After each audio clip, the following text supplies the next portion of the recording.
সীমাবদ্ধতাও তৈরি হয়ে যায়, কারণ যাত্রীর চাহিদা প্রচুর, বা ট্রেনের সংখ্যা বা যাত্রীদের যাতায়াত নিশ্চিত করবার জন্য আমাদের যে ট্রেনের সংখ্যা সেটা পর্যাপ্ত নয়। আমরা 32,000 আন্তনগর ট্রেনে প্রতিদিন যাত্রার সুযোগ করে দিতে পারি। ঈদ উপলক্ষে আরও 25% বৃদ্ধি করে 40,000-এর মতো যাত্রী যাওয়ার সুযোগ করে দিতে পারি। বাট লক্ষ লক্ষ যাত্রী বাই ট্রেন যাওয়ার ইচ্ছা আছে, তো সেই ম্যানেজমেন্টটা একটু চ্যালেঞ্জ। তো সেই ম্যানেজমেন্টের কেমন চলছে, কিভাবে যাচ্ছে সেটা দেখতে এখানে আসা। তো আমি অনির্ধারিতভাবে গিয়েছি যে কোন ট্রেনটাতে যাব, কিভাবে যাব, কখন যাব, এরকমভাবে একেবারে নির্ধারিত ছিল না। যে ট্রেনটাতে আমি উঠলাম, দুটি ট্রেন, তো আমার কাছে পরিবেশ, যাত্রীদের সন্তুষ্টি বেশ ভালো মনে হয়েছে। পরিচ্ছন্নতা, ফ্যানগুলি চলছে, সিট বা অন্য জায়গায় খুব বেশি সিটিং ক্যাপাসিটি অনুসারেই যাচ্ছে। যদিও আমরা ক্যাপাসিটির বাইরেও কিন্তু 25% টিকিট আমাদের দিতে হয়েছে যাত্রীদের চাহিদা বিবেচনা করে। তো তারপরও আমার কাছে মনে হয়েছে যে না, সব কিছু স্মুথলি চলেছে। সকাল থেকে আমি যতটা জানি যে 3টি ট্রেনের সম্ভবত একটু ডিলে হয়েছে। একটা হলো আসতে দেরি করেছে, সেটা হুইল স্লিপ করেছিল, সেটাও একটা অনাকাঙ্ক্ষিতভাবে ট্রেন লাইনের উপর প্রচুর খড়, ওটাকে বলা হয় ধানের অবশিষ্ট অংশ আর কি, খড় আমাদের এলাকায় যেটা বলে, সেটা নেড়ে দেয় আর কি, শুকানোর জন্য দিয়ে দেয়, তাতে স্লিপ করেছে হুইল। তো সেই কারণে সেখানে গিয়ে আবার আমাদের ট্রেন দিয়ে নিয়ে আসতে হয়েছে, রিলিফ ট্রেন গিয়ে তাকে আবার নতুন করে সচল করে নিয়ে আসতে হয়েছে।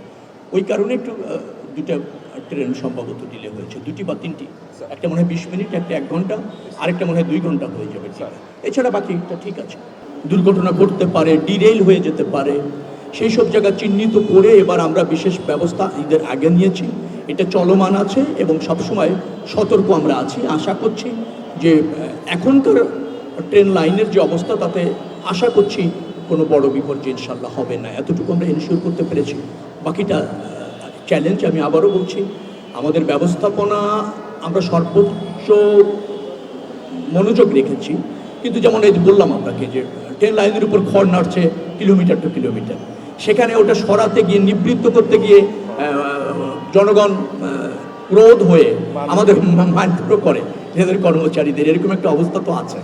আবার সমস্ত স্টেশনগুলি সিকিউর না, তাকে একেবারে আবদ্ধ করা যায়নি, প্রবেশ অধিকার নিয়ন্ত্রণ করবেন সেটাও করা যায়নি। তো এরকম একটা ব্যবস্থার মধ্যে যা আছে তাই নিয়ে আমরা চেষ্টা করছি। আমি মনে করছি স্বস্তির হবে।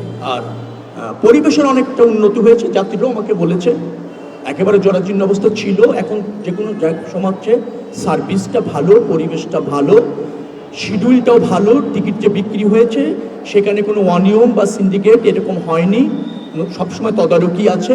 অনলাইনের ভিত্তিতে যে আগে নক করেছে তাকে আমরা টিকিটটা দিতে সক্ষম হয়েছি। তো সেই ক্ষেত্রে আমাদের যেমন কুরবানির সময় 3টে ক্যাটেল ট্রেনও আমরা দিয়েছি, আর 5 জোড়া অর্থাৎ 10টি স্পেশাল ট্রেনও এখানে আছে।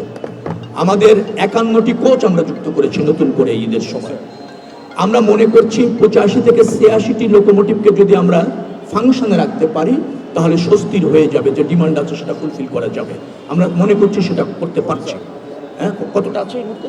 আমাদের অলরেডি 82-83 আছে, আরও একটা দুটো যোগ হলে আমরা মনে করেছি 85 থেকে 86টা লোকোমোটিভকে আমরা যদি এখানে ফাংশন করতে পারি যাত্রায়, তাহলে আমরা যে টিকিটটা দিয়েছি, ছেড়েছি যাত্রীদের জন্য, সেটা বহনে খুব বেশি সমস্যা হবে না, স্মুথলি যাত্রা করা যায়।